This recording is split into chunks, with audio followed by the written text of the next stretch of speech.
Welcome to OPM, our online prayer meeting. Right here at Jesus Coffee Cavite page. God is good all the time. God is good all the time. God is good all the time. God is good all the time. Amen! God is good all the time. All the time, God is good. Praise the Lord. Isang pinagpalang gabi, araw, tanghali po sa ating lahat. Wini-welcome ko po kayo sa ating OPM Online Prayer Meeting. Live po tayo dito mga kapatid, Jesus Coffee Church, from Monday to Friday. 7 to 8 p.m. lang po tayo. Ayan, thank you Lord. Ako nga po pala, si Snowy Montoya of Jesus Coffee Church. Yeah, thank you Lord for joining us tonight. Hello, kumusta po kayo mga kapatid? Na-miss ko po kayo. Nakakapanibago po pala no, na mag-isa na lang ako nagsasalita sa harap niyo. Pero syempre, kasama natin si Lord. Ay mga kapatid, huwag po natin kalilimutan na maging part ng ating digital evangelism. I-share po natin mga kapatid ang ating live. Ayan, para marami pa ang maabot at makarinig ng magandang balita. Sa ating mga first time, pakitype po ang new blessing. Stay ka lang dyan kapatid ha, at sabay-sabay tayong mabless sa salita ng ating Panginoon. Ayan, bati-bati muna tayo mga kapatid sa ating mga early birds. Ayan, binabati natin ang ating kapatid na si Jelay Hopia from Brunei. Hello, Sis Ria Quaresma from China. Hello, Mami Lola, Sis Ruth, Sis March. Ayan, hello po sa ating lahat at thank you Lord no, sa buhay ng ating media team na sa likod ng camera na nagmo-moderate at nagpo-post ng ating Bible verse. Hello mga kapatid, Sis Michelle, Sis Menji, na-miss ko kayo. At nandiyan din si Sis Noemi. Hello po mga kapatid, Sis Winnie and Brother Jonard, Sis Grace. Hello po. Ayan, Sis Mira. Ayan, Sis May, Sis Annie, and Sis Maricel and Brother Yuge. At syempre, kakalimutan ba natin ang ating buting pastor? Ayan, thank you Lord, Pastor Roban, sa buhay nyo. At syempre, kay Sis Ben at sa buong Lusit family. Thank you Lord. At syempre, ang ating Wow Ministry. Aba, thank you Lord sa buhay nyo po mga mami, no? Women of Wisdom. Nakasama din natin nanonood ngayon. Hello, Mami A, Mami Beng, ayan, Mami Ellen, and Mami Weng. Ayan, si Mami Nida, Sis Mea. Ayan, thank you Lord po sa buhay nyo. Bago po tayo magtuloy-tuloy sa ating gawain, hingin po muna natin ang gabay at presensya ng ating banal na Diyos sa ating banal na gawain through prayer. Thank you, Lord. Hallelujah. Yes, Lord Jesus. We thank you. We praise your holy name. We glorify your name, Lord Jesus, our Savior and Redeemer. We thank you, Lord, for this wonderful opportunity that we gather this evening to hear your word.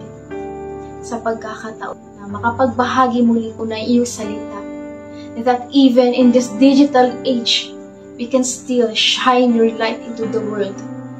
Through the power of your Holy Spirit, babasagin mo, Lord, ang mga pusong nanlamig, lumayo, at tumalikod sa pananampalataya sa iyo. Sihipuin mo ang pusong Panginoon na bumalik sa iyo. Salamat, Lord, pagkat ikaw ang aming mabuting pastor, na hindi kami iiwan, hindi kami pababayaan sa salita mo, Lord, na buhay at mabisa. Tago sa aming kaluluwa, apoy ang banal na espiritu na tutupok, Panginoon, Lord, sa lahat ng pusong nagmamatigas. Revive us, Lord Jesus. Renew our spirit, rekindle the fire, Panginoon, and draw us closer to you. Yes, salamat, Lord, for protecting us over the last 10 months. Lord, we pray that you continue to bless us, to guide us, to fulfill your promises to us, Panginoon. For you are our faithful God. At ngayon, Lord, sa pagpasok, Panginoon, ng buwan ng October, paniniwala kami, Panginoon, na ang kamay mo, Lord, ang kikilos sa amin. Mamanghain mo pa kami, Panginoon. Kaya naman, Lord, pinapasalamatan ka namin sa pagkakataong, sa pagtitipong ito, Panginoon. Ang ang katagumpayan ng aming gawain. Bibigay kaluwalhatian, Panginoon, sa iyong banal na pangalan. At sa lahat na nakikinig, salamat, Lord. Tinataas namin ito, Panginoon. Sa pangalan mo, Jesus. Amen. Amen. Amen. And amen. Praise the Lord. Ayan, sa mga kapapasok pa lang, mga kapatid, ayan, wini-welcome ko po kayo dito sa ating online prayer meeting. Katatapos lang po natin manalangin. E naman ngayon, ihanda na natin ang ating mga puso para sa ating awitin. Pinamagatang maging tulad mo. Kaya thank you, Lord, sa buhay ng ating media team na ipopost ang ating lyrics. Original composition po ito ng ating church. Kaya inaanyayahan po namin ang lahat na sumabay sa ating pagpupuri. Huwag lang po tayo makinig, mga kapatid. Talagang ibigay natin ang ating pagsamba sa ating Panginoon. Ayan, thank you, Lord. Maging tulad mo.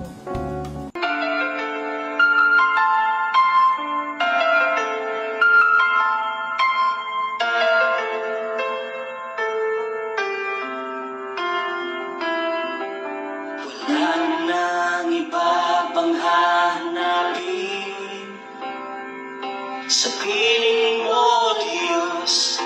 Lahat ay nasa akin. Sapat ka na sa buhay ko, Kristo.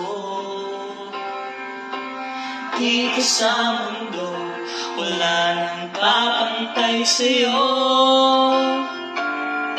Magbigay ng karangalan sa pangalan mo, ang sinisigaw nitong puso. Maging tulad mo, yan ang nais ko. Mabuhay para lang sa'yo. Maging tulad mo sa puso't isip ko. Liwanag dito sa mundo, sa tanging hari ko. Naglilingkod hanggang dulo.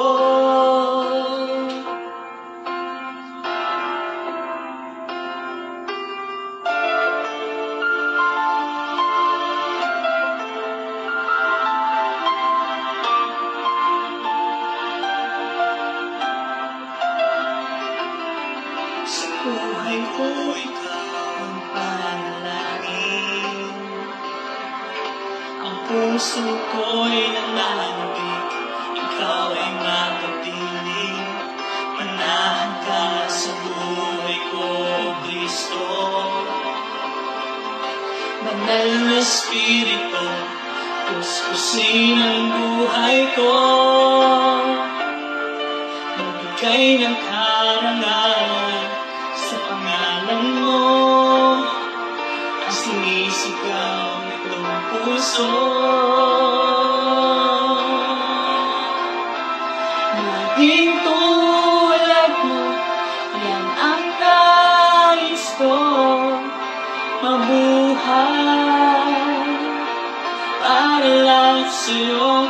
Maging tulad mo sa puso't isip ko. Liwanag dito sa mundo, sa tanging hari ko.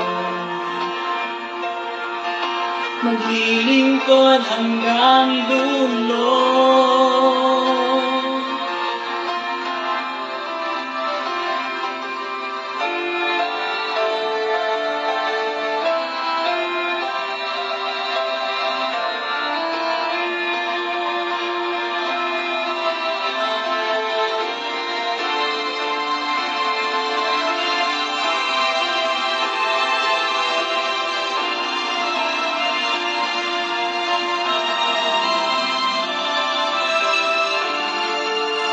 Ang bagay ay umuling kung walang kabuluhan, upang si Kristo'y makamtan. Tanging hangarin ko'y makapiling ka sa walang hanggan. Maging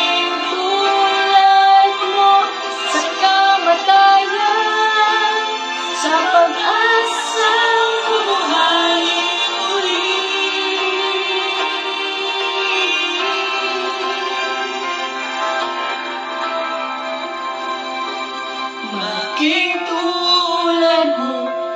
Yan ang nais ko, mabuhay para lang sa'yo. Maging tulad mo sa puso't isip ko, liwanag dito sa mundo. Maging tulad mo, yan ang nais ko, mabuhay para lang sa'yo. Maging tulad mo sa puso't isip ko, liwanag dito sa mundo, sa tanging hari ko. Maglilingkod hanggang dulo, sa tanging hari ko. Maglilingkod hanggang dulo, sa tanging hari ko. Maglilingkod hanggang dulo.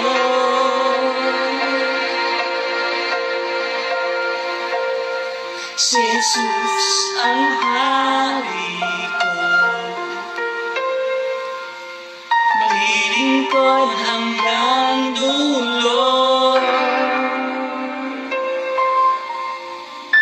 Amen. Thank you, Lord Jesus.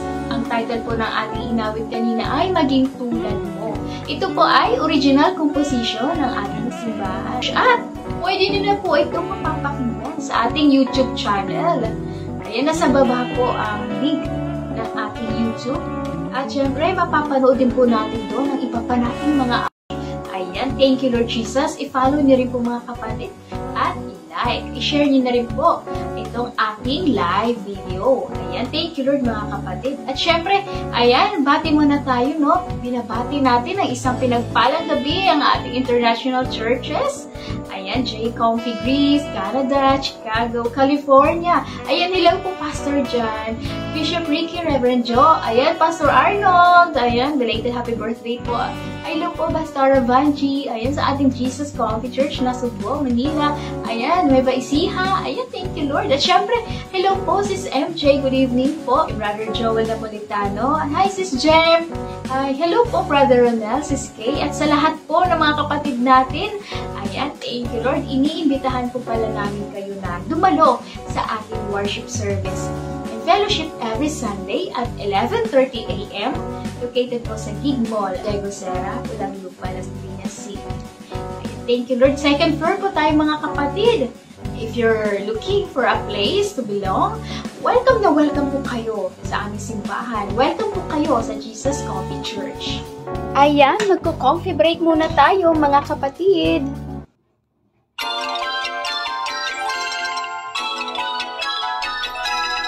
Dagdag kalaman, matutuklasan dito sa Coffee Break. That's a good idea! Presented by OPM Online Prayer Meeting.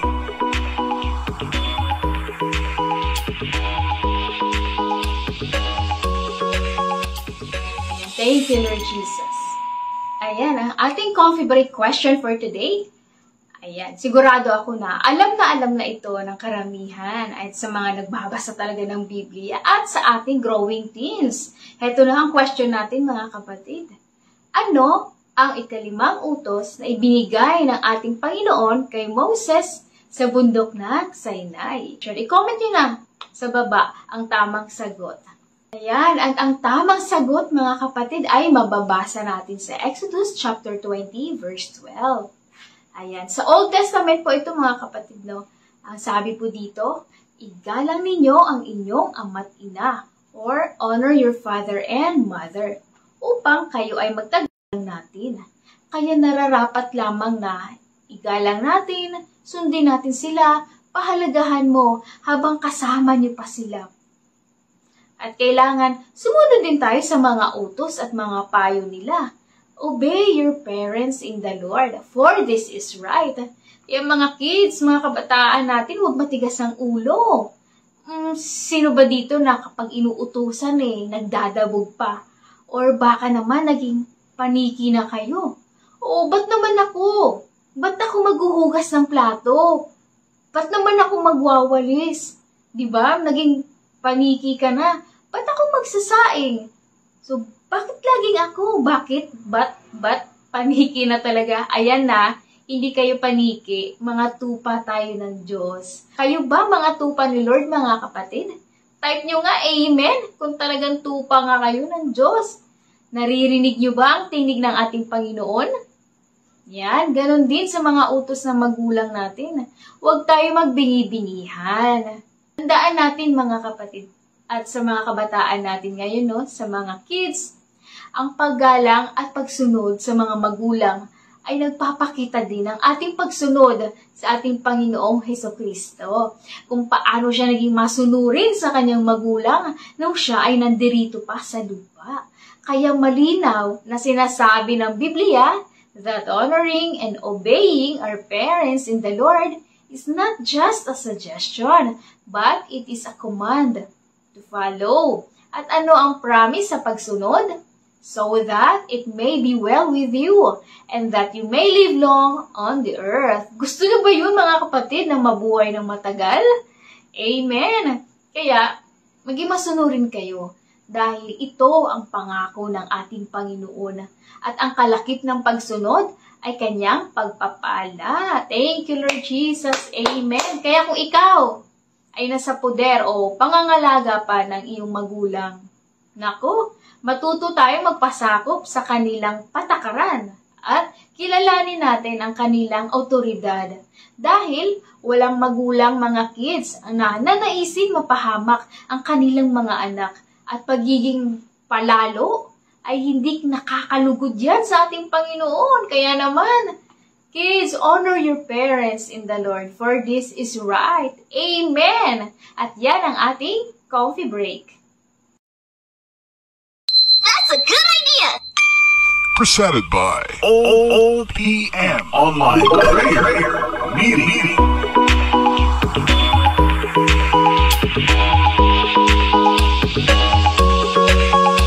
Thank you, Lord. Ayan mga kapatid, ini-encourage ko po kayo na magbasa ng ating Biblia araw-araw para lalo natin maunawaan ang kalooban ng Diyos sa buhay natin. Let us not just read the Word of God, but truly study and meditate the Word. Sa mga kapatid natin, sa lahat na sumagot, nakipag-participate sa ating coffee break, thank you, Lord. Maraming salamat sa buhay nyo. Praise the Lord. Ayan, kuha na po tayo ng Bible, mga kapatid. At sabay-sabay nating buksan sa Matthew chapter 9, verse 36-38. At ihanda nyo na rin mga kapatid yung board nyo at yung mga notebook nyo. Ayan, thank you Lord. At habang binubuksan po natin ang ating mga Biblia, kami po ay nagpupuri. Ayan, at nagpapasalamat sa Diyos sa ating kingdom partners. Ayan, sa buhay ng ating mga builders, mga tithers, mga pledgers, supporters, na buong galak na nagbibigay at nagbabalik sa ating Panginoon. Thank you, Lord. Maraming salamat sa Diyos. Maraming salamat sa Diyos sa buhay niyo, mga kapatid. Tapat ang Panginoon at lahat ng ginagawa natin ay sa Kanya ay may kapalit at hindi nasasayang. Kaya naman patuloy tayo mag-obey sa pamamagitan ng pagbibigay dahil alam natin ang pagpapala ng ating Panginoon. Subukan mo lang kapatid magbalik sa Kanya at tiyak na ibabalik niya rin sa iyo ang siksik, liglig at nag-uumapaw na pagpapala. Kung hahamunin pagdating sa bigayan, talaga kung hindi niya bubuksan ang durungawan ng langit at ibubuhos niya sa inyo ang masaganang pagpapala. Amen! Praise the Lord! Kaya naman kung tinouch ni Lord ang puso mong magbigay, nasa comment section po natin ang ating GCash at BDO accounts. Ayan, para sa mas convenient na pagbibigay. At ang good news mga kapatid, dahil sa inyong patuloy na suporta, thank you Lord, may tatayo na rin ang ating sanktuaryo. Thank you Lord! Amen!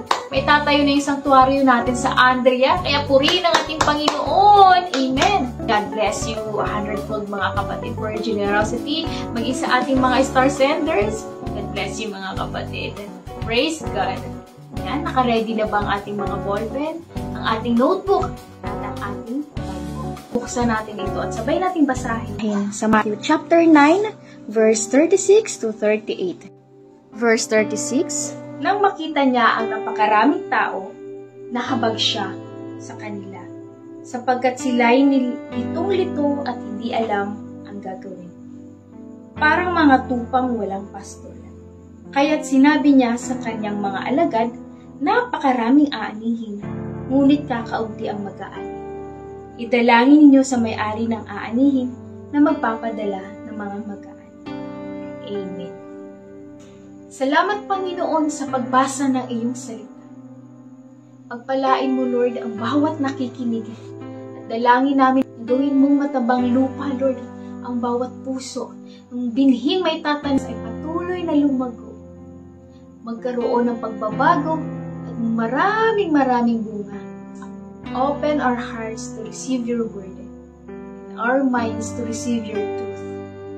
Open our spiritual ears, Panginoon, to hear your voice, and the spiritual eyes to see your goodness. Ngayong gabi, magbabago ka ng puso, Panginoon.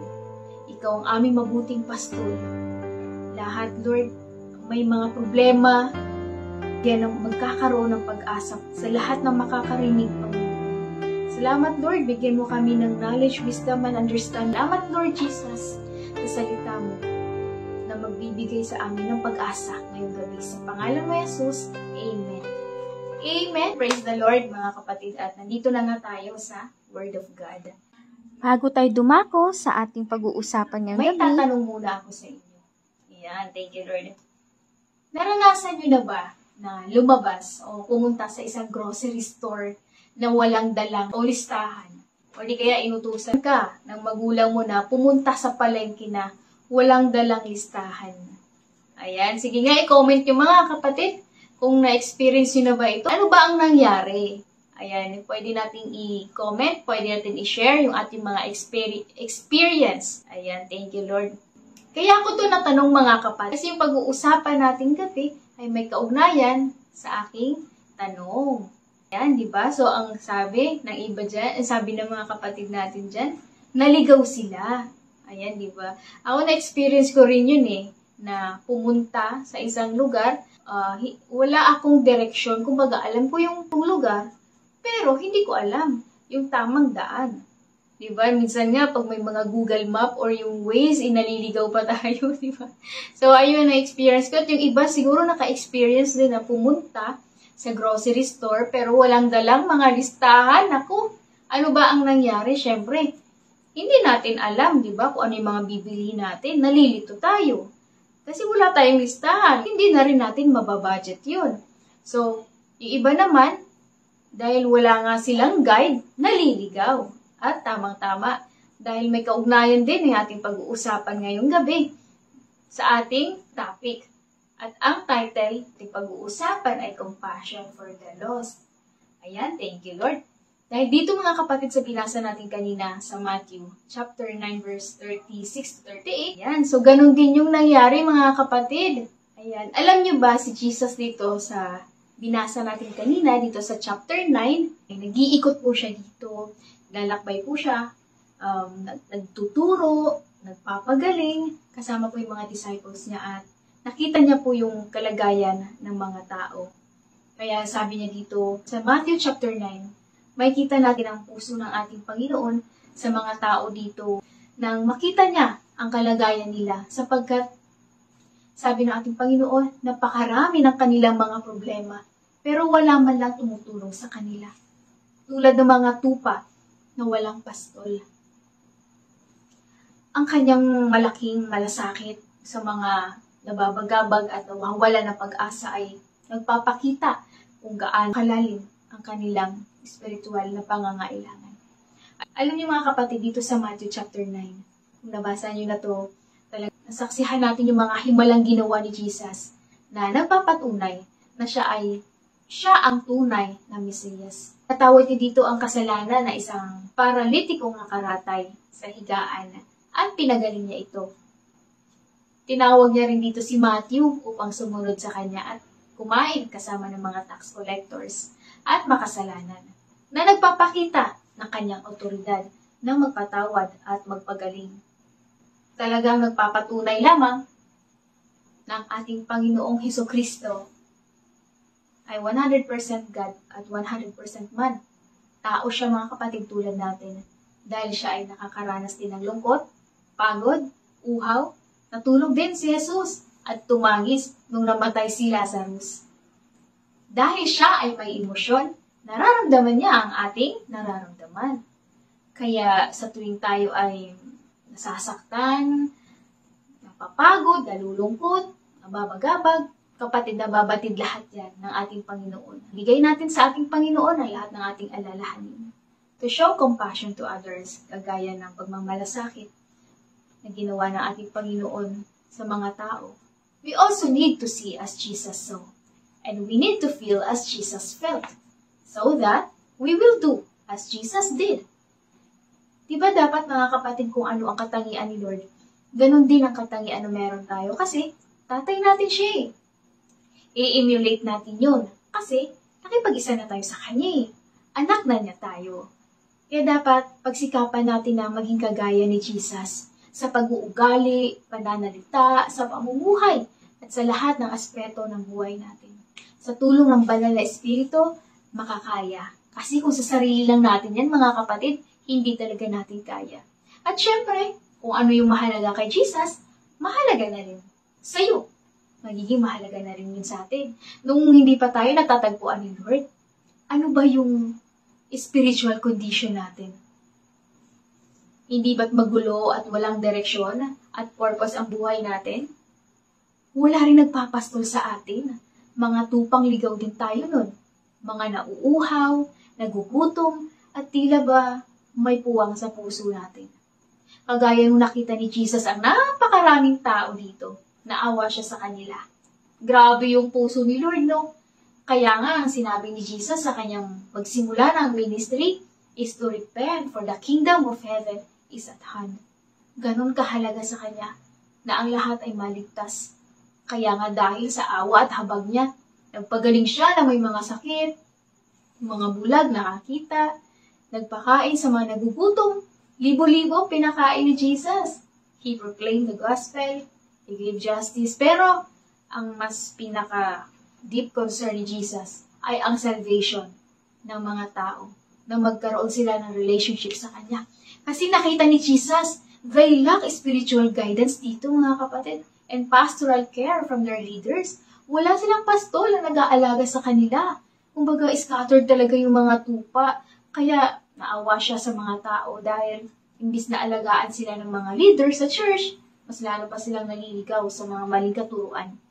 Naka-stick pa rin sila sa law of Old Testament. Yung mga, di ba, Sadducees, tsaka mga Pharisees, alam niyo yun, sila lagi nag-o-oppose kay Jesus, mga influential religious leaders, sila na lagi tumutuliksa sa mga aral ng ating Panginoong Hesukristo. So talagang, yung mga tao na yun, para silang tupa, na walang pastol. Madaming problema, nadi-discourage, mga nililigaw ng landas. Bakit nga ba pala tayo na ihaling tulad ni Jesus sa tupa? Naisip niyo ba yung mga kapatid? Kasi, ang mga tupa ay vulnerable animals. Same po sa ating mga tao, mga kapatid. Mahina tayo kapag may umaatake na mababangis na hayop. Hindi nila kaya ipagtanggol ang sarili nila. Defenseless. Kaya nga, sheep are always subject to danger. Madali din silang maligaw. Kung kaya nangangailangan talaga ng pastol upang mag-aalaga, mag-guide, at mag-protect sa kanyang flock. Di ba si David, mga kapatid, naalala nyo dito sa 1 Samuel chapter 17 verse 36, sabi niya dito, kinuwento niya kung paano siya pumatay ng leon at saka ng bear, di ba, while defending his father's flock as a shepherd boy. Pero, alam niyo ba, mga kapatid, meron din shepherd na nagleglect ng responsibility, kagaya ng first king of Israel, na si Saul. Diba, nag-fail siya sa kanyang role, nag-disobey siya kay Lord, kaya nangyari, tinakwil din siya ni Lord as a king. Kaya, mga kapatid, glory to God and praise the Lord sa buhay ng ating pastor, na si Pastor Ruban, at syempre si Sis Bel na talagang binigay, pinagkatiwalaan ng ating Panginoon, no? Para pangalagaan tayo sa kanyang kawan. Na talagang hindi tayo sinukuan ng ating pastor. Hindi tayo pinapabayaan, di ba? Palagi tayong binubusog. Ginagabayan tayo sa ating buhay spiritual at sa ating walk and journey kay Jesus. Kaya salamat po, Pastor, sa buhay niyo at Sis Bel. Glory to God. Kaya naman, mga kapatid, ang point number 1 natin dito, how to show compassion for the lost. We should love like Jesus. Ulitin natin, mga kapatid. We should love like Jesus. Paano nga ba magmahal kagaya ni Jesus? Alam ko para sa iba, naku, mahirap gawin to. Lalo na sa mga taong hindi ka ibig-ibig. Bakit ko naman yan mamahalin, Lord? Hindi naman lovable yan. In Romans chapter 5, verse 8 to 9, but God demonstrates His own love for us in this. While we were still sinners, Christ died for us. Kasi tayo din naman pala ay hindi ka ibig-ibig. Alam nyo, mga kapatid, nakaaway tayo ng Diyos. Yes, kaaway tayo ng Diyos. Dahil tayo ay makasalanan at banal ang Diyos natin. Pero dahil sa kanyang pag-ibig, inalay niya ang kanyang buhay para sa mga tupa. Namatay siya sa krus para sa iyo at para sa akin.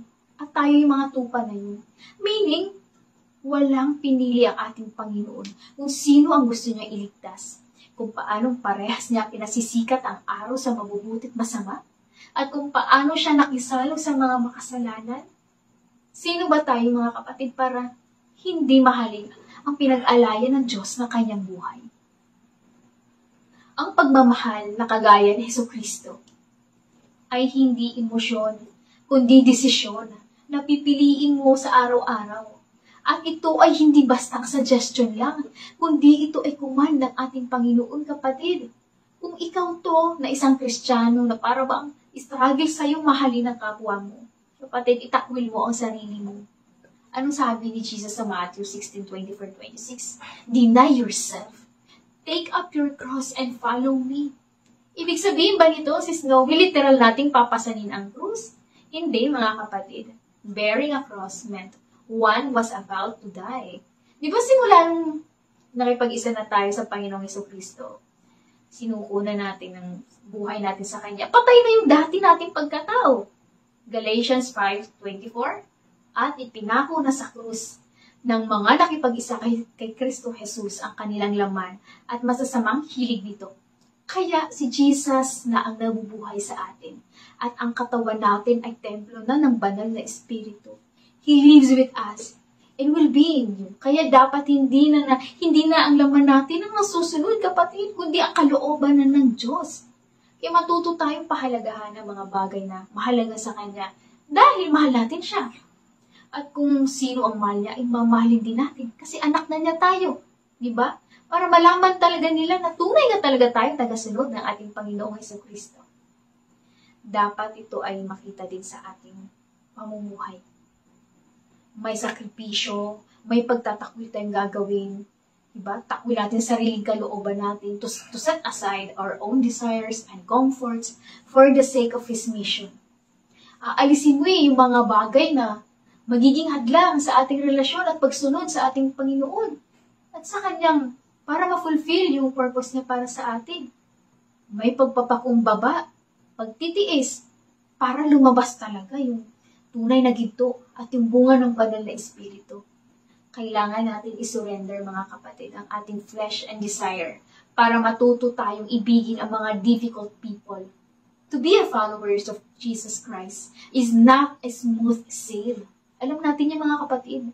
May mga pagsubok talaga tayong kakaharapin at pagdadaanan along the way. Pero doon tayo tumingin sa krus, sa pag-ibig niya sa atin. Mahirap man, pero dahil nasa atin ang banal na Espiritu, lahat ay posible. Amen.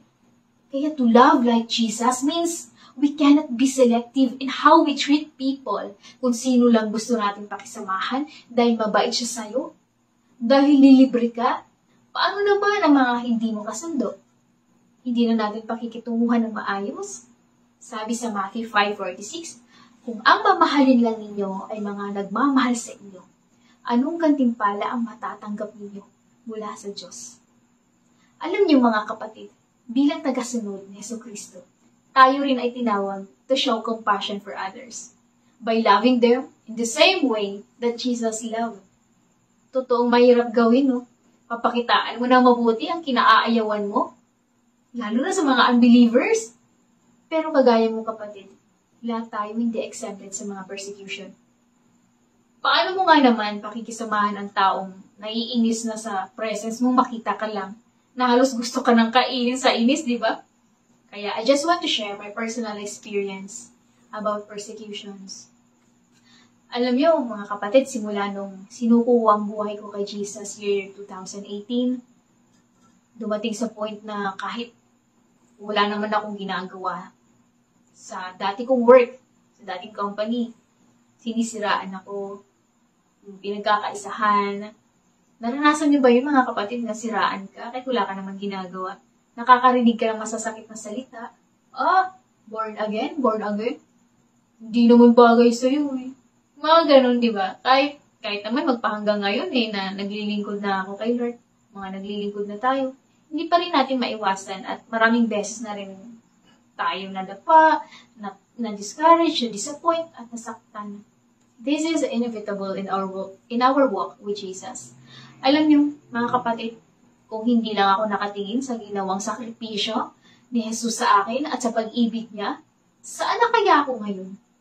Kung mas pinili ko makinig sa sinasabi ng ibang tao at magpa-apekto sa ginawa nila sa akin, kaysa sa ginawa ni Jesus Christ sa krus para sa akin, naku, baka wala na ako ngayon dito sa harap nyo na nagsasalita at nagbabahagi ng kanyang kabutihan.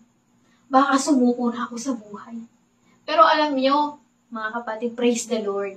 Napakabuti ng ating Panginoon. Salamat sa grasya niya na nakapagpatuloy tayo. Hindi ako nakafocus dun sa kung anong ginawa ng kapwa ko sa akin. Bagkos, binigay ko kay Lord yun. Doon ako nakatingin sa ginawa ni Jesus Christ sa krus. Doon nakafix ang mata ko sa pag-ibig niya, sa pagdanak ng kanyang dugo. Doon tayo mag-focus mga kapatid sa pangako niya, sa reward na naghihintay sa atin. Kaya naman, kung ikaw ay follower ni Jesus, mananampalataya natin Panginoong Jesucristo, nakakaranas ng pang-uusig, huwag kang titingin sa tao kasi talagang madi-discourage ka lang, matitisod ka lang, masasaktan ka lang. Doon ka tumingin sa nag-alay ng buhay sa'yo sa krus. Walang iba kundi ang ating Panginoong Jesucristo. At hindi na bago ang lahat ng pagsubok mo, kapatid. Dahil mismo nga si Jesus ay nauna nang usigid. Pero nung sabi ni Jesus sa John 16:33, "But take heart, I have overcome the world." Amen. Kaya kung ang dahilan mo, bakit hindi ka nag-church? Dahil nadi-disappoint ka sa tao. Aba kapatid, check your heart. Baka naman hindi na si Lord ang piniplease mo, kundi ang mga tao na. Kaya sikapin natin na mamuhay to please God. Live to please God, not men. Sa totoo lang, no, mga kapatid, kung titingnan natin, napakaraming dahilan para sumuko na tayo sa buhay. Sa ating takbuhin, mga pagsubok, mga problema. Pero, meron isang dahilan para magpatuloy tayo sa ating takbuhin. At yun ay dahil sa isang taong nag-alay ng kanyang buhay para sa atin sa krus. At yun ay walang iba kundi si Jesucristo. John 10:11. I am the good shepherd. The good shepherd lays down his life for the sheep. Imagine ninyo mga kapatid, sinong tao kaya ang gawin ng sakripisyo, ang ialay ang sarili sa krus para sa makasalanan? Ganyan tayo kamahal ni Jesus, mga kapatid, na kahit nga nag-iisa ka na lang sa mundo iaalay niya pa rin ang sarili niya para sa iyo. Kaya wag natin ipagdamot ang pag-ibig ni Jesus Christ sa iba. I-extend natin yun, mga kapatid, sa kapwa natin at dalangin natin. Maging tulad tayo ni Jesus, yung inawit natin kanina, no? Maging tulad tayo ni Jesus sa ating pakikitungo sa ating kapwa, maging sa ating pananalita, pagtrato sa kanila, maging sa ating pag-iisip because we have the mind of Christ. Dahil si Lord ang model natin ng totoong pag-ibig. To love like Jesus is when we forgive them when we've been wrong. May nakasakit ba sa iyo, kapatid? Dahil ang anak ni Lord. Dahil anak ka na ni Lord, pipiliin mo magpatawad. Kahit mahirap, kahit hindi pa deserve ng tao na yun ang kapatawaran, ibigay mo pa rin. Kagaya ng pagpapatawad ni Jesus sa mga kasalanan natin. Romans 12:17-19, huwag mong gantihan ng masama ang mga gumagawa sa iyo ng masama. Ipaubayan niyo iyan sa Diyos, sapagkat sinabi ng Panginoon sa kasulatan, ako ang maghihiganti, ako ang magpaparusa. Sa Matthew chapter 5 verse 39, kung sinampal ka sa kanang pisngi, iharap mo rin sa kanya ang kaliwa. Gawan mo pa rin ang mabuti, kapatid. Ipanalangin mo. Hayaan na natin yan sa kamay ng Diyos, na siya ang kumilos. Let us show compassion pa rin sa mga hindi kaibig-ibig because Jesus loved even His enemies. At tayo yung kaaway ni Jesus na pinatawad niya at minahal. At mahal tayo ng ating Panginoon. Mapababae, lalaki, bata, matanda. Lahat tayo, mahal tayo. At tayo pinaka-special sa lahat ng nilalang. Kaya mahal tayo ng ating Panginoon. Kaya naman ini-expect ni Jesus na ganoon din ang gawin natin as His followers. Dahil kung tunay tayong mga tupa ng ating Panginoon, naririnig natin ang tinig ng ating pastol. At susunod tayo sa Kanya, for He is our perfect good shepherd. Mark 12:31. Ano ba yung second commandment ng ating Panginoon? Love your neighbor as yourself. There is no commandment greater than this. Unconditional and selfless love. The agape kind of love na dapat nating tularan sa pamamagitan ng pag-ibig sa kapwa natin. Loving like Jesus means we care enough about the souls of others to tell them the truth. Kaya ang ating point number 2, how to show compassion to others is to share Jesus. Ulitin mo nga, kapatid, share Jesus. I-share mo si Jesus. Tulad ng mabuting pastol, kung paanong iniwan niya ang 99 para hanapin ang isang nawawalang tupa na walang iba kundi ikaw. Huwag nating ipagkait ang salvation, mga kapatid. Tinawag tayo to go and make disciples, to fulfill the Great Commission, to share the good news of Jesus with everyone. Yung liwanag mo, kapatid, hindi lang dapat nakatago yan. Na after ba natin magkaroon ng kaligtasan, titigil na tayo sa pagkatuto. Hindi, kapatid. Tinawag tayo para mag-witness sa kabutihan ng ating Panginoon. Kung paano ka natagpuan ni Lord, spiritual condition mo dati nung hindi ka pa niya natatagpuan, kung paano kanya pinagaling, binago, hinamo sa kadiliman, at pinalasap ng pagpapala. Mag-witness ka, kapatid. Yung ikaw mismo, nakita mo, naranasan mo, nasaksihan mo ang kabutihan ng Diyos sa buhay mo, mag-testify ka. Kaya ikaw, kapatid, ano ba yung ginawang kabutihan ng Diyos sa buhay mo? Marami bang ginawang ating Panginoon? I-testify mo yan. Kaya nga napakahalaga ng ating mga cell groups na talaga nagpapalakasan, talaga nagsishare ng kabutihan ng ating Panginoon. I-testify mo yan because we are called to preach the gospel to all creation. In Jerusalem, una sa family natin, and all Judea and Samaria, and to the ends of the earth. Kaya napakahalaga po talaga, mga kapatid, no, yung mga programs natin sa church, yung step 1 natin, yung mga discipleship natin. Dahil dito, mas lalo natin nauunawaan at natutuklasan kung ano ba ang gospel.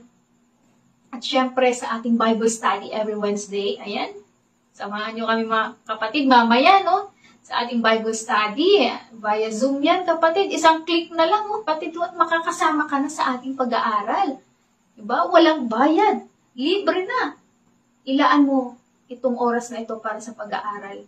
At syempre, thank you Lord sa buhay nating pastor, no, na pamumunahan tayo sa ating pag-aaral mamaya. At ito nga, patapos na nga tayo sa Doctrine of the Holy Spirit. Kaya mga kapatid, huwag mo nga hayaan yung mga chance na lalagpasan mo, namimiss mo yung mga opportunity na yun para lumago sa iyong pananampalataya at kaalaman patungkol sa ating Panginoong Jesucristo. Kaya yan, mga kapatid, ina-expect namin na magkita-kita tayo mamaya sa ating Zoom. Lumalim pa ang relasyon at pagkakilala sa Diyos. Dahil napakahalaga na may kaalaman tayo sa pag-share ng gospel sa mga unbelievers. Amen? At kung paano natin i-defend ang ating paniniwala. Dahil gusto ng Panginoon na ang lahat ay maligtas. At kung alam natin na may good news, meron din pong bad news. Ano po ba yung good news? Ano po ba yung bad news, mga kapatid? Lahat po tayo ay makasalanan at ang kabayaran ng kasalanan ay kamatayan. Kaya kailangan po natin ng tagapagligtas na walang iba kundi si Jesus Christ, ating Panginoong Jesucristo. Kaya yung sa binasa po natin kanina, mga kapatid, sa Matthew chapter 9 verse 37 to 38, sinabi ni Jesus sa kanyang mga tagasunod na marami ang aanihin pero kakaunti ang tagapag-ani. Verse 38, kaya idalangin ninyo sa Panginoon na siyang may-ari ng anhin na magpadala siya ng mga tagapag-ani. Alam niyo po, mga kapatid, si Jesus ay abala po dito sa pagmiministeryo. Nag-iikot siya, pupunta sa iba't ibang nayon, naglalakbay siya, nagtuturo at nagpapagaling ng mga may sakit, mga tao. Talagang busy po kung may tuturing ang ating Panginoon. Kaya hindi niya kayang abutin lahat ng ang pangangailangan ng mga tao ayon sa kanyang kakayahan bilang tao kasi nandito pa siya sa mundo eh. At kung siya lang mag-isa, kaya nga kasama niya yung mga disciples niya. Dahil ang ating Panginoong Jesucristo ay napapagod din. At tayo yung tinawag ni Lord to do the Great Commission. At dito, habang nakita ni Jesus ang maraming tao, napukaw ang kanyang damdamin at nahabag siya sa mga ito na tila ba lugmok, walang purpose, walang direksyon sa buhay. Kaya nga reminder lang ito sa ating mga kapatid na kapag may nakita tayong opportunity sa ating pag-alis ng bahay, sa nakakasalamuhan natin, sa pagtatravel natin, sa pamamasyal natin, whenever we have the opportunity, let's seize that moment to share the gospel. Dahil tayo yung tinawag na laborer. Tayo yung tinawag na laborers upang mag-harvest ng mga kaluluwa. Saan man tayo magpunta? Sinabi ni Lord. Kapag sinabi ni Lord, oh anak, i-share mo ko dyan. Gawin mo na agad. Sumunod ka sa conviction ng Holy Spirit. Minsan, kaya wala tayong boldness mag-share. Kasi, natatakot tayo na baka ma-reject. Ay Lord, ayoko nga mag-share dyan. Hindi naman makikinig sa akin yun. Dinidedma lang man ako niyan, Lord eh. Kapatid, tandaan mo, may mas nauna pa sa'yong ma-reject. At yun ay walang iba kundi ang ating Panginoong Jesucristo. Isipin nyo, perfect na si Jesus pero siya mismo unang nakaranas ng rejection. Pero sa kabila nun, hindi siya sumuko o napanghinaan ng loob dahil gusto niyang baligtas ang lahat. 2 Peter chapter 3 verse 15. And remember our Lord's patience gives people time to be saved. Think about it. Kaya hindi pa bumabalik ang ating Panginoong Jesucristo dahil gusto niya na ang lahat ay maligtas. Ganun kadakila ang pag-ibig niya sa atin. Paano pag dumating na siya ngayon, bukas, paano ang pamilya mo? Paano kamag-anak mo, mga mahal mo sa buhay, kaibigan mo, yung partner mo? Automatic kapatid sa impyerno ang punta nila kapag hindi mo shinare ang good news at kapag nireject nila si Jesus. Kaya ganun na lang ang malasakit ni Jesus sa mga tao, sa binasa natin kanina. Dahil alam niya na kay marami ang kailangan makarinig ng magandang balita. Ngunit kakaunti ang nagsishare. Kaya tularan natin mga kapatid si Jesucristo kung paanong hindi niya rin tayo sinukuan sa kabila ng katigasan ng ulo natin. Huwag din natin sukuan ng mga mahal natin sa buhay. Makinig man sila o hindi, ang mahalaga, sumunod ka sa pinag-uutos ng ating Panginoon. Ay bahagi mo si Jesus sa kanila. Nagawa mo na ang part mo, pinatanggap mo sila, and let God do the rest. Hayaan mo si Lord ang ihipo at magbabago ng puso nila. Ganon din, dapat makita si Kristo sa buhay natin. Every time ba na nag-share tayo ng gospel, paano natin sila madadala? Paano natin sila mapapaniwala? Paano natin sila madadala kay Kristo? Kung ikaw mismo, sa sarili mo, hindi nakikita si Kristo. Kung ikaw mismo sa sarili mo, hindi malinis ang pamumuhay. Kung ikaw mismo walang self-control, maikli ang pasensya, madaling magalit. Kaya dapat, nakikita din sa buhay natin at pamumuhay natin si Kristo. Kaya mga kapatid, habang may panahon pa at pagkakataon, ibahagi mo na si Jesus. Huwag mong sayangin yung opportunity na yon. Gawin mo na agad. Dahil hindi natin alam ang mangyayari bukas. Hindi natin hawak ang ating future. Kung may susunod ba mong pagkakataon, kung makikita pa ba natin sila. Mabilis lang ang araw mga kapatid at malapit nang dumating ang ating Panginoon. Kaya you're not guaranteed tomorrow. Life is uncertain. Only God is certain. Salvation is certain. Kaya kapag kino-convict ka ng Holy Spirit, do it immediately. Huwag natin sayangin yung empowerment ng Holy Spirit sa atin at huwag ka na magdahilan pa. Yung iba nahihiya at hindi alam ang sasabihin. Kaya hindi sila makapag-share. Kapatid, humingi tayo ng wisdom at guidance sa banal na Espiritu. Dahil pinangako niya sa atin. Sa Luke chapter 12 verse 12, sapagkat ituturo sa inyo ng Espiritu Santo sa oras ng iyon ang inyong dapat sabihin. Kaya, ano pa pinag-aalala mong kapatid? Ang Holy Spirit mismo ang magsasalita para sa iyo. We are called to be the light and salt of the earth. We are bearers of His truth. At tayo yung laborers na yun. Huwag natin sayangin ang opportunity kung paano mula ding sinayang na pagkakataon ng ating Panginoong Jesus during His earthly ministry.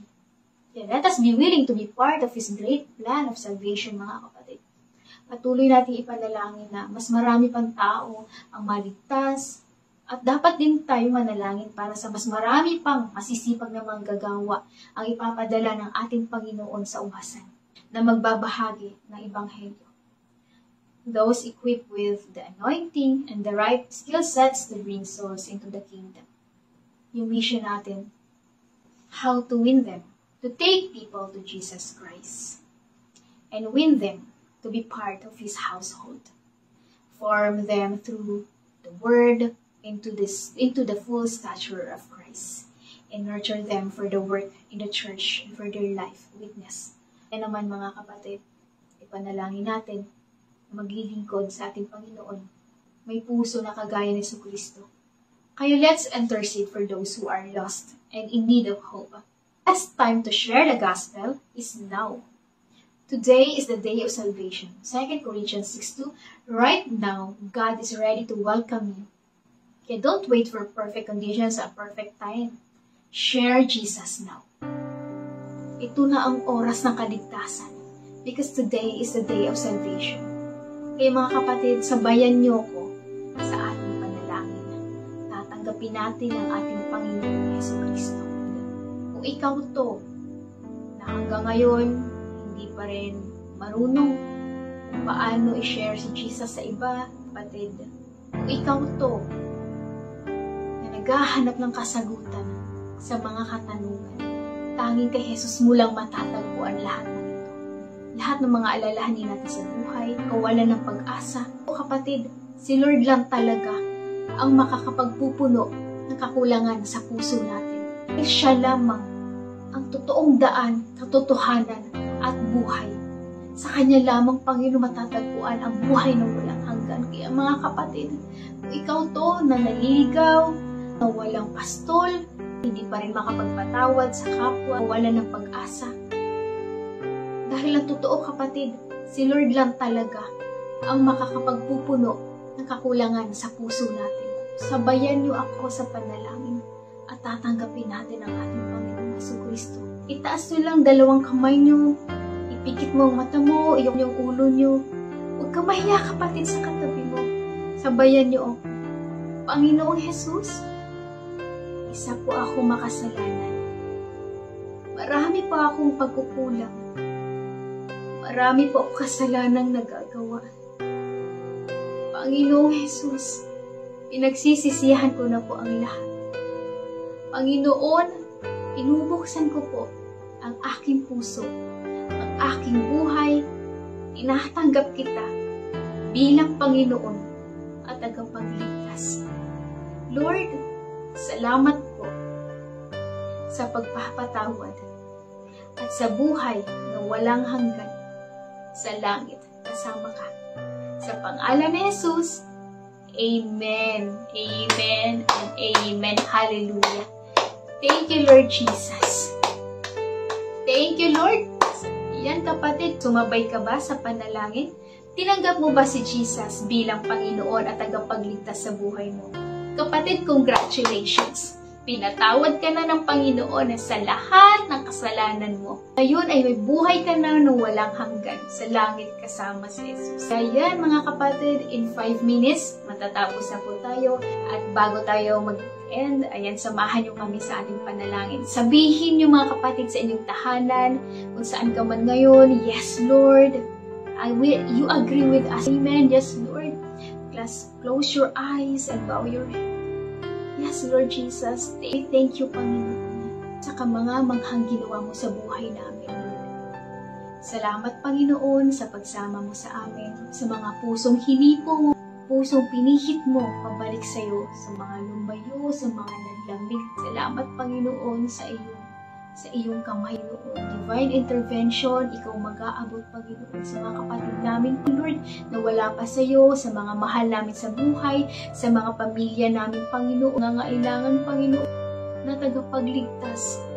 Magpadala ka pa, Panginoon, ng maraming tagapag-anib. At ganoon din, Panginoon, pinapanalangin namin na hindi pa, Lord Jesus, napapatawad ang kanilang kapwa. Tinutupok mo ng Panginoon ng apoy ng iyong banal na Spirit lahat ng matitigas, Panginoon, mga hadlang upang hindi makapagpatawad sa kapwa. Tulungan mo kami na maging kagaya mo, magmahal na kagaya mo, Panginoon, magpatawad na kagaya mo, kung paano mo kami pinatawad. Maging kagaya ka namin, magiging kawangis ka namin. Kaya naman, Lord, pinapasalamatan ka namin sa buong taon na pagsama mo sa amin, sa pag-iingat mo sa amin, Lord. 10 buwan, Panginoon, ng year 2021, yet you're still faithful to us. Marami ka nang ginawa sa buhay namin. Hindi pa natatapos itong taon na ito. In divine intervention, mamanghain mo pa. Maraming salamat, Panginoon, for your faithfulness. Salamat, Lord Jesus, sa pagkilos mo sa buhay namin.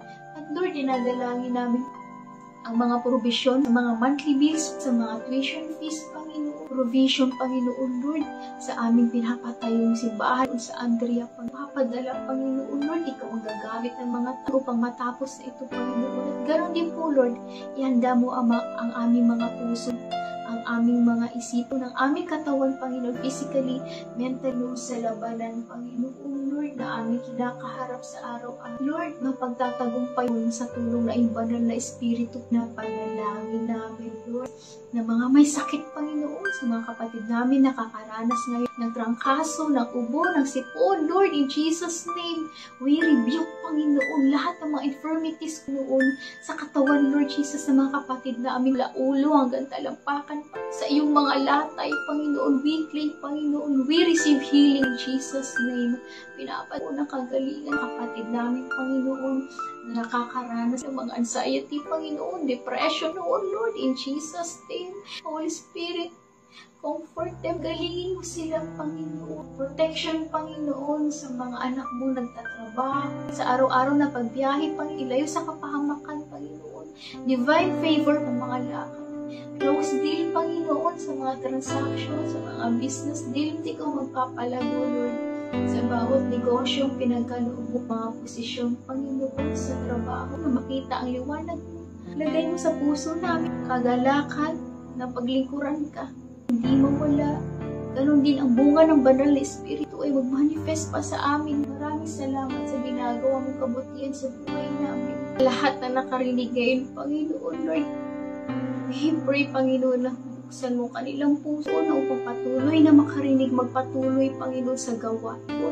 Sa mga shinera namin ng live video na inoon, Lord, we pray, Lord, you would open their hearts, tanggapin ka sa buhay nila. We claim provision, Lord. We receive protection, Panginoon. Holy Spirit, fill us, bless us, Lord Jesus. We receive, Panginoon. Jesus' name we pray. Amen. Thank you, Lord. Amen. Praise the Lord. Glory be to God. Ayan, maraming salamat mga kapatid na nag-join ngayon sa ating OPM. Nag-pray ka ba, kapatid? Answer prayer ka na. Tanggapin mo na. Thank you, Lord, mga kapatid, sa pag-share, sa pag-tag, sa pag-mention, sa pagbabahagi ng ating live video ngayon. Sa mga new blessing, maraming salamat sa pagsama ngayon sa amin. Kanina po, kung kayo po ay nag-pray, sumabay ka ba sa prayer? Humingi ka ba ng tawad kay Jesus? Tinanggap mo na ba siya sa buhay mo bilang Panginoon at tagapagligtas? Kapatid, meron ka ng buhay ng walang hanggan. anak ka na ng Diyos. Kaya sabayan mo. I am a child of the Most High God. I am blessed. I am full of wisdom, full of power, full of potential. I can do all things. I will overcome. I have a great destiny in Christ. I believe it. I receive it. In Jesus' name. Amen. Sigaw mo, power is in you. Messiah. Messiah. Jesus Christ, the King of Kings and the Lord of Lords. Have a great week.